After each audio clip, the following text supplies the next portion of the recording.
गुज़श्ता रात से हलचल है, भूचाल मचा हुआ है सोशल मीडिया पर, इलेक्ट्रॉनिक मीडिया पर 6 जजेस के ख़त लिखने के बाद। ये बताइएगा कि इन 6 जजेस के ख़त लिखने के बाद जो खान साहब पर केसेस हैं, क्या उन पर कोई असर पड़ेगा? जी, ये ख़त बताता है शौकत अजीज़ सदीकी साहब के केस का हवाला देते हुए कि बेंचेस जो हैं वो मनमानी बनाए जाते हैं। मखसूस बेंचेस बने जिन्होंने नवाज़ शरीफ को रिलीफ दिया, बहुत सूरत के साथ दिया। आप सब ने देखा कि 1 साल के अंदर जरदारी साहब तमाम केसेस से बरी हुए।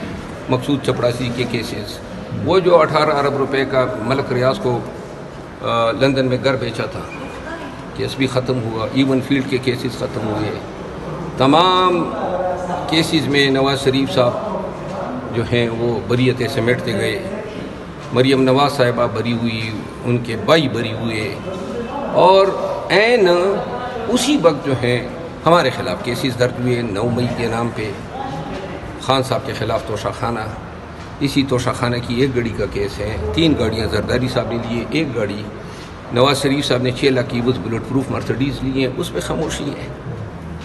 इसके बाद लोगों ने ये भी देखा कि किस तरह अलकादिर ट्रस्ट केस के नाम पे, साइफ़र के नाम पे केसेस भी हुए जल्दी जल्दी। 18 दिन में ट्रायल हुए।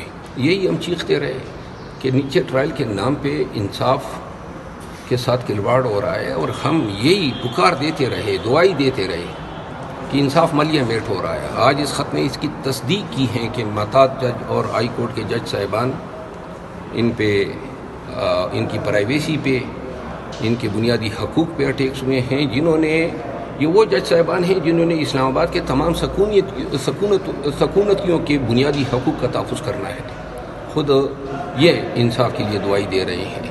लिहाजा खान साहब के केसेस जो हैं वो साबित हो गया कि खान साहब के ख़िलाफ़ ये हैंड पिक्ड ट्रायल थे और मैनेवर्ड हुए, इंजीनियर्ड हुए, और इनकी तमाम सज़ाएँ जो हैं वो टेंटेड हैं विद मेलाफाइडी एंड विद बाइस। तो एक मरवत साहब, अब व्हाट नेक्स्ट? इन 6 जजेस के ख़त लिखने के बाद आप लोग क्या कर रहे हैं, लीगली क्या कर रहे हैं? और जो आप बता रहे हैं कि काफ़ी ज़्यादा फ़र्क पड़ेगा, तो अब इन केसेस का क्या नतीजा निकलेगा, क्या असर पड़ेगा, ज़रा बताइएगा लीगली। ये ख़त ये भी निशानदेही कर रहा है कि हमारे हाई कोर्ट में जो हैं चीफ साहब एक साइड पे हैं और बाकी जज साहिबान जी, उनकी राय, उनकी जुडिशल डिस्पेंसेशन, और इन्होंने अपने चीफ जज साहब पे भी इल्ज़ाम लगाए हैं जो इंतहाई संगीन नवीयत के हैं। ढेरियान केस की मिसाल कोर्ट की गई है, और यूँ इन बहैसियत वकील में समझता हूँ कि क़त्अन किसी भी तौर इन इल्ज़ामात से पहलूतई नहीं की जा सकती, नज़रअंदाज नहीं किए जा सकते। सुप्रीम कोर्ट से दस्तबस्त अर्ज़ है कि लार्जर बेंच बनाए या फुल कोर्ट बनाए। ये अदलिया की अपनी सलामती, आज़ादी, तौक़ीर और मेजेस्टी ऑफ जस्टिस की सर्वाइवल का सवाल है। तो एज ए सीनियर कानूनदान मरवत साहब, क्या लगता है, क्या नतीजा हो सकता है, क्या प्रेडिक्ट करेंगे आने वाले दिनों में, क्या पेशन गोई करेंगे इन जजेस के ख़त लिखने के बाद? क्या नताइज, क्या कंसिक्वेंसेस हो सकते हैं? अगर सुप्रीम कोर्ट जल्द अज जल्द इस केस को जुडिशल साइड पे टेकअप करती है, ये बेहतर होगा निज़ाम अदल के लिए। और अगर इसमें ताख़ीर होती है तो मैं ये देख रहा हूँ कि कई एक जुडिशल मिसकंडक्ट के रेफरेंसेस कई जज साहिबान के ख़िलाफ़ सुप्रीम जुडिशल काउंसिल में दायर होंगे। और ये जो साइफर केस चल रहा है, इस पे भी असर पड़ेगा? साइफर केस तमाम केसेस पे अब तो वो खलकत खुदा का एक नज़रिया बन गया कि अदालतों में क्या होता रहा है।